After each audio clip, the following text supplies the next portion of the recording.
पूज्यने शिवादास महाराज, साथोसाथ doctor Ramraoji बापू व ईश्वर कल्याणी जगदम्बा माता सुमन ईश्वर मर्दनी और हाथ जोड़ो वो भगवान ने विनती करता है।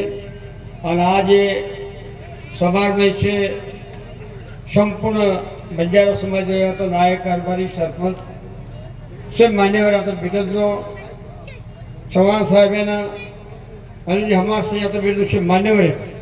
हाथ जोड़ो मारे का विनती के जितना भी आप लोग दो समझाए थे अच्छे तरीके से समझाए, अच्छी बात है कि तो शब्द समझाए। पर चव्हाण साहेबांना एक विनती करूँ जो कि भगवान हमारा 10-15 साल है कि हमारे काम हो कोणती मना जसो नंदी मना नंदी पेड़ का मेरा पेड़ 3-3.5 कोटी रुपया 4 कोटी रुपया काम कर दिनों और अनुसार आते एक हमने भव्य एक अच्छो काम कर दिए। रामराव शाह महाराज पुतळा बोकर दिए ई राम की साहेब विनंती करू छू आणि कर्दो करून जल्दी करू कदा मारी इच्छा था।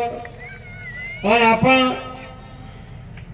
सेवेताने आपण साहेबांना सहायता दिया और साहब आपने सहायता दी अपनी केली ती हकमारी तो कोई थी अपने हकमारी साहेबांना अच्छे तरीके से रामराव महाराज और आशीर्वाद दे मलो था और आशीर्वाद देती आपने भी गुरु बात मानता है पर साहब एकदम सेवेतानी संपूर्ण बंजारा समाज साहेबाला रेणो साहेब आप से काम करो हमारे देश समाप्त करूँ। जय शिवालाल, जय शिवालाल, जय शिवालाल।